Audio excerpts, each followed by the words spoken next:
ನಮಸ್ಕಾರ ವೀಕ್ಷಕರೇ, ಧ್ವನಿ ಸಂಜೆ ವಾಹಿನಿಗೆ ಸ್ವಾಗತ.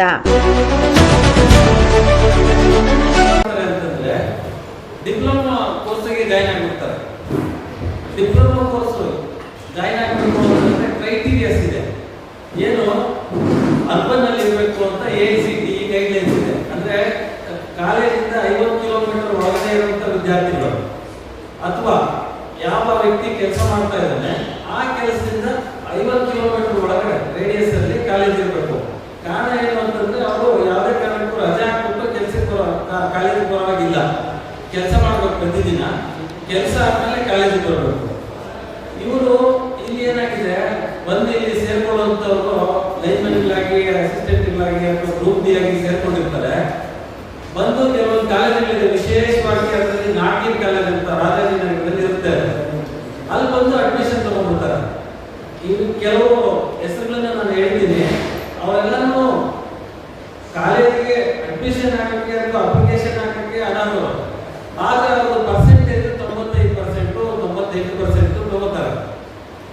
ನಾವು ತಾವೆಲ್ಲ ಓದಿರ್ತೀವಿ, ನಾವೆಲ್ಲ ಡಿಗ್ರಿ ಮಾಡಿದೀವಿ, LLB ಮಾಡಿದೀವಿ, ನಾವೆಲ್ಲ 50-60% ಕಾಲೇಜುಗಳಿಗೆ ರೆಗ್ಯುಲರ್ ಆಗಿ ಓದೋವಾಗಲೇ ಡಿಪ್ಲೊಮಾ ಆಗಲಿ, ಇಂಜಿನಿಯರಿಂಗ್ ಆಗಲಿ ರ್ಯಾಂಕ್ ತಗೊಂಡು ಸಹ 85-90% ಅಷ್ಟೇ ತಗೊಂಡಿರ್ತಾರೆ ಈಗಲಲ್ಲಿ.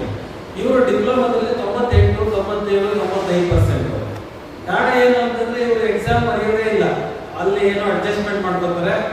ಆ ನಾಟ್ಯ ಕಾಲೇಜಲ್ಲಿ ಸಿಗಾಕೊಂಡು ಆ ಎಕ್ಸಾಮ್ ನಡೆಯುವಂತ ದಿವಸನೇ ಫೋನ್ ಪೇ ಮಾಡಿರ್ತಾರೆ ಸ್ಟೂಡೆಂಟ್ಸ್.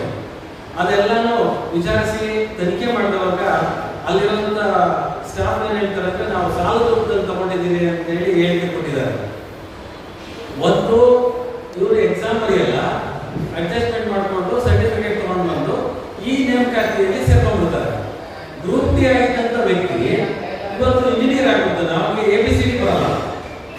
ಆಮೇಲೆ ಅವ್ರು ಹೆಂಗೆ JE ಆಗ್ತಾರೆ, ಈಗ ಆಮೇಲೆ AE ಆಗ್ತಾರೆ, AWE ಆಗ್ತಾರೆ, ಪ್ರಮೋಷನ್ ಹಾಕೊಂಡು ಹೋಗ್ತಾ ಇರ್ತಾರೆ.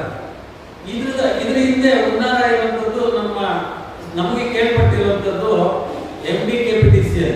ಅವ್ರ ಸಂಬಂಧಿಕರಿಗೆ ಯಾಕೋ ಸಹಾಯ ಮಾಡಬೇಕು ಅನ್ನೋ ಒಂದೇ ಒಂದು ಉದ್ದೇಶಕ್ಕೆ ತರಾತುರಿಯಲ್ಲಿ ನೇಮಕಾತಿನ ಆದೇಶ ಮಾಡಿದ್ದಾರೆ.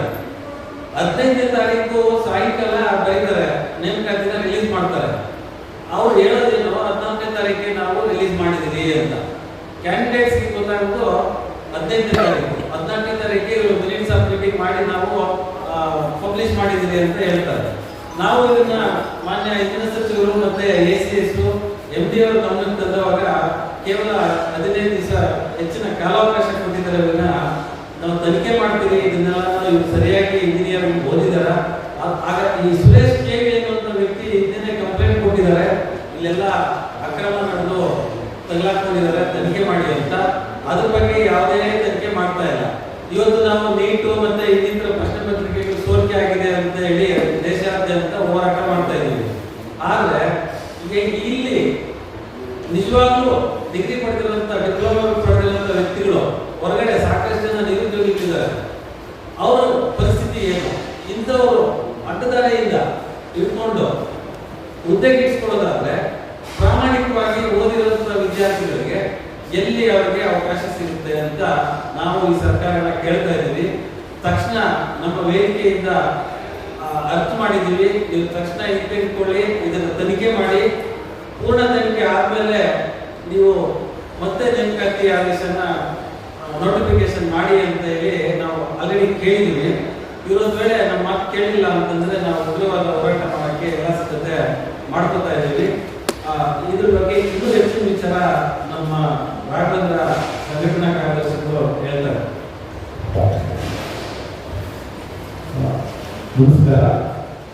ಈ ವಿಪರ್ಯಾಸ ಏನು ಅಂತ ಅಂದ್ರೆ, ಇವತ್ತು ಪತ್ರಿಕಾಗೋಷ್ಠಿ ಮಾಡುವ ಮೂಲ ವಿಚಾರ, ಎಲ್ಲೋ ಚಿಕ್ಕಬಳ್ಳಾಪುರ, ಕೋಲಾರ, KGF ಅಲ್ಲಿ ಕೆಲಸ ಮಾಡೋರು ಅಲ್ಲಿ 4:30ಗೆ 5 ಗಂಟೆಗೆ ಸೈನ್ ಆಫ್ ಮಾಡಿ ಅದೇ ಕೆಲಸವನ್ನ ಬಿಟ್ಟು ರಾಜಾಜಿನಗರಕ್ಕೊಂದು ಹೋಗಿ ಡಿಪ್ಲೊಮಾ ಪಾಸ್ ಮಾಡಿದ್ದಾರೆ. ಸೊ ಇದೊಂದು ಸಾಕು ಸ್ಕ್ಯಾಮ್ ಆಗಿದೆ ಇವರಿಗೆ ಅಂತ ಹೇಳೋದಕ್ಕೆ. ಬೇರೆ ಏನು ಗೌರ್ಮೆಂಟ್ ಕ್ರಿಟಿಕ್ ಮಾಡೋದಿಲ್ಲ. ಇಂತಹ ಸಿಂಪಲ್ ಕಾಮನ್ ಸೆನ್ಸ್ ಅನ್ನ ಕಳೆದುಕೊಂಡಿರುವಂತಹ MD ಅವರಿಗೆ ನಾವು ನೇರವಾಗಿ ಪ್ರಶ್ನೆ ಕೇಳಕ್ ಬಯಸ್ತೀವಿ. ನಿಜವಾಗ್ಲೂ ಒಬ್ಬ ಮನುಷ್ಯ ಓದ್ಕೊಂಡು ನಾಟ್ಯ ಕಾಲೇಜಿಗೆ ಬಂದು ಸ್ಟಡಿ ಮಾಡಬಹುದಾ ಅಂತ. Point number 1. ಪಾಯಿಂಟ್ ನಂಬರ್ 2, ಒಂದು ರಚನಾ ಕಮಿಟಿಯನ್ನು ಸೃಷ್ಟಿಸಿ ಆ ಕಮಿಟಿಗೆ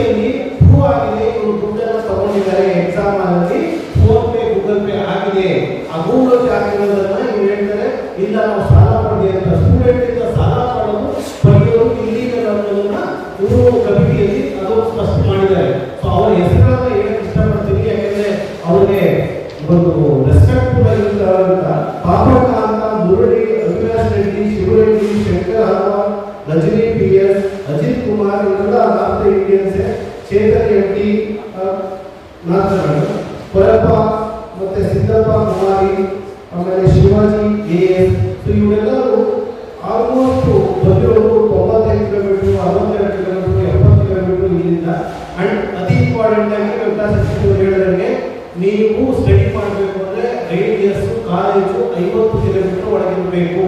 ಯಾಕೆಂದ್ರೆ ನೀವು ಕೆಲಸ ಮಾಡ್ತಾ ಇದ್ದೀರಿ, ಈವ್ನಿಂಗ್ ಕಾಲೇಜಿಗೆ ಹೋಗ್ಬೇಕು ಅಂದ್ರೆ ನೀವು ಹೋಗಿ ಬರೋ ತರ ಆಗಬೇಕು, ಸ್ಟಡಿ ಮಾಡ್ತಾ ಇರಬೇಕು.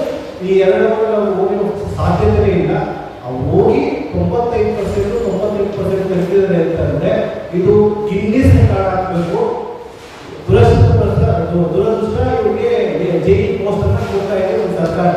ಇಂತಹ JEಗಳು ಏನು ಎಂಟಿ ಬುಕ್ನ ಬರೀಬಹುದು, ಏನು ನಮ್ಮ ಸಮಾಜನ ಉದ್ಧಾರ ಮಾಡಬಹುದು, ಇದು ಎಷ್ಟು ಮಟ್ಟಿಗೆ ಬೆಸ್ಕಾಂ ಅಥವಾ KPTC ಅನ್ನು ಇನ್ನು ದೊಡ್ಡ ಮಟ್ಟಿಗೆ ಇಂಪ್ರೂವ್ ಆಗುತ್ತೆ ಅಂತ ವೀಕ್ಷಕರು ಹಾಗೂ ಜನರು ನೋಡಿ ನಿರ್ಧಾರ ಪಡಿ ಸರ್ಕಾರ ನಿಜವಾಗ್ಲೂ ರಾಜಕೀಯ ಆಗಬೇಕು. ಇಂತಹ ಅಧಿಸೂಚನೆಗಳನ್ನ ಈಗಲಾದರೂ ತಿಳಿಸಿಲ್ಲ ಅಂತಂದ್ರೆ ನಾವು ಪ್ರತಿಭಟನೆ ಮಾಡೋ ಸೆಕ್ರೆಟರಿ ಪ್ರೈಮರಿ ಅಂಶದಲ್ಲಿ ನಾವು ಹೇಳ್ತಾ ಇದ್ದೀವಿ ನೋಡ್ರಿ, ಇದು ಶೇರ್ಫುಲ್ ಆಕ್ಟ್ ಅಂತ.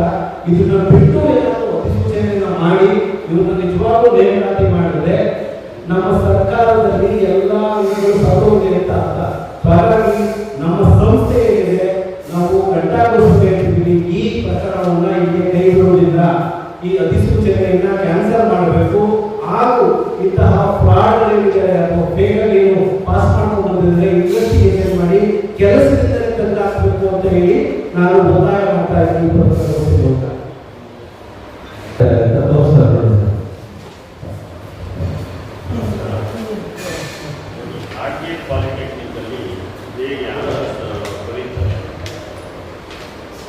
ಈ ಕಡೆ ತೋರಿಸ, ಸೆಂಟ್ರಲ್ನಲ್ಲಿ ತೋರಿಸಿ ಯಾರಾದರೂ. ಎಕ್ಸಾಮ್ ಆಗಿದೆ. ಇದು CCTV ಫುಟೇಜಸ್ ಎಲ್ಲಾನು ಸೀಸ್ ಮಾಡಿದೆ ಸರ್ಕಾರದವರು. ನೋಡಿ, ಈ ರೀತಿ ಎಕ್ಸಾಮ್ ಬರೆದು ಇವರು ಸರ್ಟಿಫಿಕೇಟ್ ತಗೊಂಡು ನಾಳೆ ಯಾವ ರೀತಿ ಕೆಲಸ ಮಾಡ್ತಾರೆ, ಯಾವ ರೀತಿ MBBಗಳು ಬರೆದು ಸರ್ಕಾರ ಹಣನ ರಕ್ಷಣೆ ಮಾಡ್ತಾರೆ, ಕೆಲಸಗಳನ್ನ ಮಾಡ್ತಾರೆ, ಇವ್ರಿಗೇನು ನಾಲೆಡ್ಜ್ ಬರುತ್ತೆ ಇದನ್ನ ತೋರಿಸಿ ನಾವು ಸರ್ಕಾರಕ್ಕೆ ಒತ್ತಾಯ ಮಾಡ್ತಾ ಇದ್ದೀವಿ. ತಕ್ಷಣ ಈ ಅಧಿಸೂಚನೆಯನ್ನ ರದ್ದು ಮಾಡಿ ಹೊಸದಾಗಿ ಪ್ರಾಮಾಣಿಕವಾಗಿ ಬರೆದಿರೋಂಥವ್ರು ಏನಾದರೂ ಸಂಸ್ಥೆಯಲ್ಲಿದ್ದರೆ ಅಂಥವ್ರನ್ನ ಹುಡುಕಿ ಅಂಥವ್ರಿಗೆ ಕೆಲಸ ಕೊಡಿ.